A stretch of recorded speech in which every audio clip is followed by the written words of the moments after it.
ত্রয়োদশ জাতীয় সংসদ নির্বাচনে জোটভুক্ত হয়ে ৬টি আসনে এনসিপির জয়কে প্রত্যাশার তুলনায় বড় ধাক্কা বলে বলছেন বিশেষজ্ঞরা। দল গোছাতে এনসিপির আরও সময় নেওয়া দরকার ছিল বলে মত তাদের।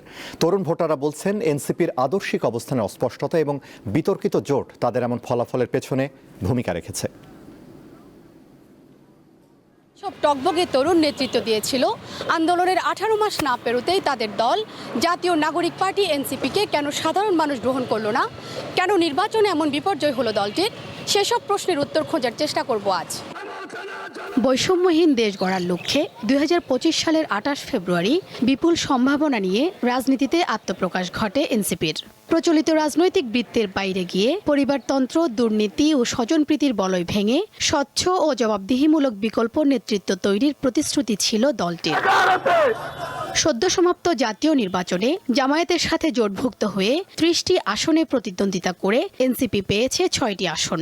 তরুণদের অভিযোগ, নতুন রাজনীতির প্রতিশ্রুতি দিলেও পুরনো কৌশলেই এগিয়েছে দলটি। নারী ও সংখ্যালঘু অধিকার ইস্যুতেও দলটির কোনো স্পষ্ট অবস্থান ছিল না।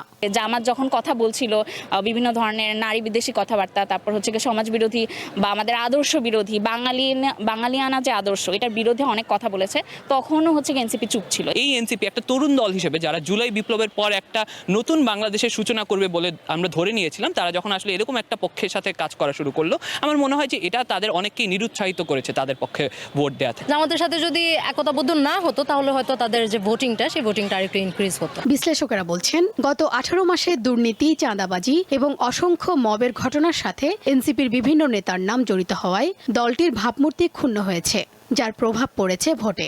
তারা নতুন রাজনৈতিক দল করে, সরকারের ভিতরে যায়, তখন বলে যে এটা সরকারের একটা অংশ, সরকারের দল। এতেও তাদের ইমেজ কিছুটা নষ্ট হয়েছে। দাদা তোলা এবং এই সমস্ত ল এনফোর্সিং এজেন্সি যখন কাজ করতেছে বা থানায় ফোন করা বা ইন্টারফেয়ার করা, এই সামগ্রিকভাবে এই সব ফ্যাক্টরগুলো এক হয়ে সেটা একটা নেগেটিভ ইমেজ তৈরি করেছে। তিনি জানান, তৃণমূলের সংগঠন শক্তিশালী না করে নির্বাচনে যাওয়া এনসিপির কৌশলগত ভুল।